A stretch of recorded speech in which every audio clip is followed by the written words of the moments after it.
there it is, the FIFA World Cup trophy unveiled in St. Petersburg, one of 11 Russian cities hosting games for the rapidly approaching 2018 World Cup. Russia pulling out all the stops for soccer fans, both those close to home and the hundreds of thousands expected to visit from abroad. Of course, these days, news about Russia in the West tends to be bad news. Spies and sanctions and diplomatic expulsions, talk of a new Cold War. But soccer's World Cup begins in a few days, and Chris Brown's dispatch from Moscow shows us a country more than ready for some different headlines. Russians are getting ready to open their doors and welcome the world. During the 4 weeks of FIFA 2018, 1 million foreign visitors are expected to get a close-up look at Russia, many for the first time. They'll visit new stadiums, tour landmarks, and fill their suitcases up with Matryoshka dolls. The World Cup represents a unique marketing opportunity for Russia. 8 years ago, when Russia was awarded the tournament, it was before the Olympic doping scandal, before Russia's takeover of Crimea and successive rounds of economic sanctions. It was impossible to know then just how bad relations with the West would get. But practically every ticket has been sold, and most Russians now hope tourists leave with a better impression. Yulia Golubeva and Alexei Kvostov plan to do their part to show Russia's nice side. I think foreign visitors will see that Russia is not a hostile state.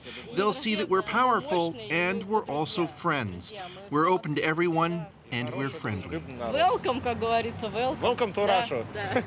12 стадионов. Whereas the Sochi Olympics in 2014 were focused on a single city, the World Cup spans 11. 12 stadiums were either built from scratch or heavily renovated, В Волгограде, Самаре, Казани. with a total bill likely to far exceed the projected $11 billion budget. This is even more important to them, I think, than the Olympics. This is their show, and they'll put on a great show here. Doug Steele of Halifax has called Moscow home for 24 years. He's probably one of the best-known Canadians in the city. The owner of the bar is a Canadian, Doug Steele. Thanks to the popularity of his many bars and restaurants over the years. He predicts visitors will be surprised that what they see of Russia doesn't square with the negative headlines. Everyone comes here, they're sort of apprehensive of what they're going to get. And everyone seemed to be leaving with this, it's not what I thought. For me, it's infinitely better off than it was 20 years ago. Much, much better off. Much better off. And anybody that says differently, I think, is probably a little wrong. Do I support the government? It's the government. Do I support the Canadian government? It's the government. Yeah. But the country, I think the country's great. Moscow's famously beautiful and efficient metro system has taken the lead on trying to roll out the welcome mat to visitors. The next station is Tretyakovsky. It's added English announcements on the trains and reprinted almost 31,000 signs so that there's now English along with the Russian. Is there a cash machine in the station? Yes, it is. Where is it? It's also training hundreds of ticket clerks and other workers on how to be more helpful to English-speaking visitors. You need to cross the street. We dropped in on a language class with teacher Yevgenia Zaborskaya. Is there a bike rental station on the map? Yes. How can I get there from the metro? Go straight on from the metro, then turn left. My students usually say that, especially booking clerks, that passengers, they are surprised when booking clerks can explain more than just prices. Russia's TV1, the local rights holder, has been hyping the tourism benefits of the tournament for months. Ironically, the largest group of foreign ticket holders will be from countries whose teams didn't qualify, China and the United States.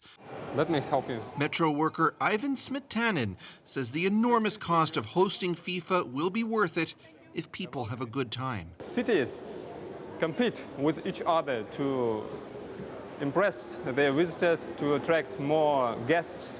So we take a real part in this process. Still, politics will never be far from the football pitch. President Vladimir Putin has his fan ID and is no doubt hoping the spectacle will demonstrate Russia's greatness to the world. While detractors note his government has conveniently jailed Russia's leading opposition figure, Alexei Navalny, for the duration of the competition. Don't let Putin off the hook by forgetting Russia's bad behavior, say his critics. Putin's going to use it the way Hitler used the 1936 Olympics. Yes, I think the comparison with 1936 is certainly right. Doug Steele, the Canadian expat, says you can enjoy Russia without agreeing with its government. This is not Hitler's state. This is none of that stuff at all. And I think that's wrong. I think that's unfair. Don't get caught up on who runs it. Realistically, don't get caught up on that. You know, people go to Vietnam. Are they caught up on the fact that they're still a communist government? They don't even think about it. They just think it's another extension of Thailand or something. I just think you come here and enjoy the people. Good afternoon. FIFA may not do much to improve relations between governments, but Russians are hoping it can build better relationships with those who visit here. One ticket. No problem. Chris Brown, CBC News, Moscow. Now, Chris mentioned that most of the ticket purchases are coming from countries that didn't even qualify for the World Cup finals. That is one surprise in a tournament that has already seen a few. First of all, Italy didn't even qualify for the finals, the first time it didn't make the cut in 60 years. Another World Cup powerhouse, the Netherlands, also failed to qualify. Meanwhile, some seldom-seen teams will be in Russia this time. Egypt made it for the first time since 1990, while Peru hasn't qualified since 1982. Though its problem now, a captain banned for doping. Then there's Iceland. This is the country's first World Cup final. With a population of just over 300,000, it is the smallest country ever to make it.